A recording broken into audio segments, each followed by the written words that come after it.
Hello guys, कैसे हैं आप सभी लोग। गाइज आज का जो वीडियो होने वाला है ना, वो सभी टेनिस बॉलर्स के लिए होने वाला है। गाइज आज मैं ना इस वीडियो में बात करने वाला हूँ कि कैसे आप टेनिस से बहुत तेज बॉल फेंक सकते हैं, या कौन सी गलती आप करते हैं कि जिनकी वजह से आप तेज होने के बावजूद भी आप तेज बॉल नहीं डाल पाते।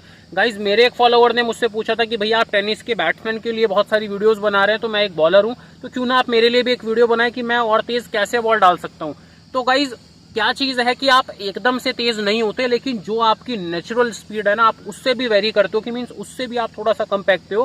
क्या रीजन रहते हैं कि जिसकी वजह से सपोज कीजिए कि अगर आप नेचुरली 130 बॉल फेंक सकते हैं ना, लेकिन आप उन कमियों की वजह से ना भाई आप 120 122 पे स्ट्रक्ट हो जाते हो, या हद से 125 पे स्ट्रक्ट हो जाते हो, या अगर आप 120 पे फेंक रहे हो तो वही 7-8 जो किलोमीटर पर आवर का वेरिएशन होता है वो किन कारण होता है। तो आज मैं वही आपसे क्लियर करने वाला हूँ गाइस। एक एक करके मैं आपको आज 3 से 4 पॉइंट्स ऐसे बताने वाला हूँ कि जिनको आप इंप्लीमेंट करके बहुत अच्छा होने वाले हैं, और साथ ही साथ गाइज आप उसकी एक ड्रिल भी आपको बताऊंगा कि कैसे आप उस चीज को ठीक भी कर सकते हो। तो चलिए गाइज फटाफट से वीडियो को शुरू करते हैं। अगर आप मेरे चैनल पर नए हैं तो आपका बहुत बहुत स्वागत है गाइज। चैनल को बिना सब्सक्राइब किए मत जाइएगा।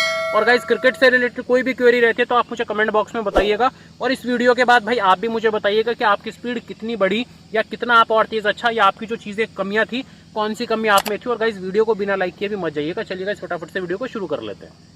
गाइस सबसे पहले जो कमी होती है ना, वो सबसे पहला आपका होता है कि रनअप का। कि बहुत सारे भाई क्या करते हैं कि मैं आपको बता देता हूँ कि वो शुरू में ना कि वो छोटे बड़े कदम से भागते हैं, कि मीन्स एक स्पीड से वो लोग नहीं भागते कि स्टार्टिंग में तेज भागे फिर थोड़ा धीमे हो गए और विकेट के पास आके थोड़ा सा और धीमे हो गए और तब बॉल डाला। तो भाई आपको ऐसा नहीं करना है। आपको करना क्या चीज है कि जब आप रनअप से भाग रहे हैं ना, तो भाई एक ही स्पीड से भागना है। कैसे, मैं आपको बताता हूँ कि कैसे आपको भागना है। कि अगर सपोज करो आप यहाँ से रनअप ले रहे हो ना भाई, तो यहाँ से आपको धीमे से स्टार्ट करके उसके बाद पूरा तेजी आके आपको बॉल डालना है। बहुत सारे भाई क्या करते हैं कि जब भाग के आते हैं ना, तो विकेट के पास यहाँ आके ना वो एकदम से रुकते हैं, उसके बाद बॉल डालते हैं। तो भाई जितना भी आप दौड़ के आ रहे हो ना, तो वो आपकी स्पीड की मीन्स वो सारी स्पीड आपकी खत्म हो जाती है। आपका भागना ना भागना एक समान हो जाता है। एक कारण ये रहता है कि आप बॉल तेज नहीं भाग पाते। तो इसलिए आपको हमेशा करना क्या चीज है कि आपको अपने कदम छोटा कदम से स्टार्ट करना है। कि जितना भी आपका रनअप है, 10 कदम का, 15 कदम का, 20 कदम का, जितने भी दूर से आप दौड़ रहे हैं, कि शुरू का जो पहला 1-2 कदम है, मीन्स जो पहला 1-2 कदम है आपका, वो आपको धीमे रखना है। और उसके बाद धीरे धीरे आपको स्पीड बढ़ानी है, और जितना तेजी हो सकता है उतना तेज। और जब धीमे शुरू में भाग रहे हैं ना, तो बहुत सारे भाई क्या करते हैं कि वो ऐसे शुरू करते हैं, कि मीन्स चलते तो हैं, वो ऐसे शुरू करते हैं। तो भाई हमेशा आपको करना क्या चीज है कि शुरुआत में आपको जो कदम रखना है कि अपर बॉडी जो हल्का सा बेंड रखना है, और ऐसे करके आपको धीरे धीरे बॉडी अपनी ऊपर उठा के तब ये चलनी है। और गाइस सेकंड जो पॉइंट रहता है वो आता है आपका बॉडी बैलेंस। बहुत सारे भाई क्या करते हैं कि बॉल आते हैं कि उनका जंप भी नहीं होता, और जंप ना होने की वजह से जो उनका पैर होता है, कि मीन्स अगर वो राइट आर्म है लेफ्ट आर्म है, कि राइट आर्म होगा तो आपका लेफ्ट पाँव जो है जो लोडिंग है, और जो राइट है अगर आप लेफ्ट आर्म है तो आपका जो राइट पाँव है वो लोडिंग। तो भाई हमेशा एक चीज ध्यान रखनी है कि जब आप लोड कर रहे हैं ना, तो ये जो पाँव है आपका और ये जो हाथ है, ये दोनों एक साथ चलना चाहिए। कि मीन्स ये आपकी एक रस्सी है, कि यहाँ से जब ये ऊपर जा रही है ना, तो ये समझ लीजिए कि ये एक पूरा रस्सी में बंधा हुआ है, कि ये पूरा यहाँ से जैसे ये खुलेगा पाँव, कि मीन्स जितना हाथ ये खुलेगा, ये दोनों एक ही साथ आपका वर्क करेंगी। तो ये आपका सबसे ज्यादा जरूरी है।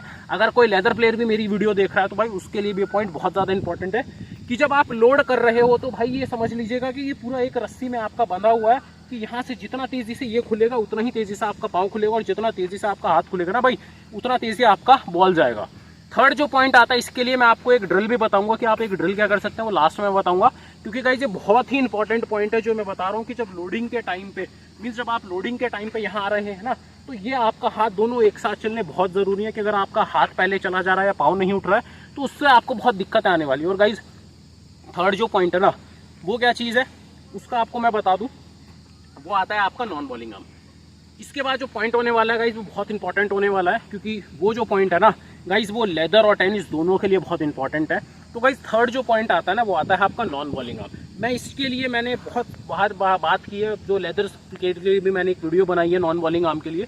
तो गाइज ये जो हाथ है ना अपना, जो नॉन बॉलिंग आर्म है, ये बहुत इंपॉर्टेंट रोल प्ले करता है। बहुत सारे भाइयों को मैंने देखा है, वो बॉल आते हैं और ये हाथ ऐसे करके ना मीन्स यहाँ पे ब्लॉक कर लेते हैं अपना हाथ, जिसकी वजह से क्या चीज़ होता है कि उनकी स्पीड नहीं जाती।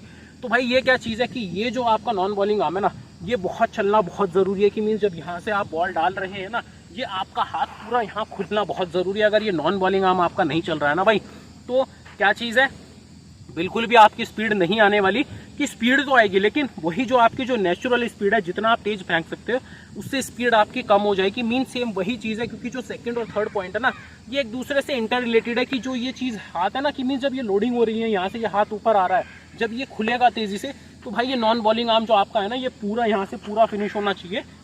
कैसे, मैं आपको एक बॉल डाल के भी बता देता हूँ। जब आप यहाँ से भाग रहे हैं ना भाई, ये आए तो यहाँ से ये पूरा नॉन बॉलिंग आर्म ऐसे चलना, ये नॉन बॉलिंग आर्म आपका हाथ चलना बहुत ज़रूरी है। क्योंकि क्या चीज़ होगा, बहुत सारे भाइयों को आपने देखा होगा कि वो बॉल बहुत तेज़ी से डालते हैं लेकिन यहीं पे रुक जाते हैं, आपका फॉलो थ्रू भी नहीं होता।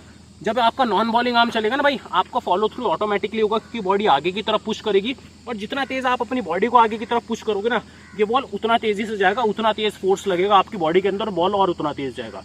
और गाइस जो लास्ट पॉइंट है, वो सबसे इंपॉर्टेंट पॉइंट है, वो आता है आपका बॉडी बैलेंस। बहुत सारे भाइयों को मैंने क्या देखा है कि जब वो बॉल डालते हैं ना, तो वो ऐसे बॉल डालते हैं कि मीन्स उनकी जो बॉडी है वो साइडवेज गिर जाती है, हाथ ऐसे हो जाते हैं कि मीन्स जहाज बन जाते हैं, वो हेलीकॉप्टर बन जाते हैं, जिसकी वजह से क्या होता है कि भाई बॉडी बैलेंस नहीं होती और जो पूरा फोर्स होता है ना भाई, वो गिर जाता है।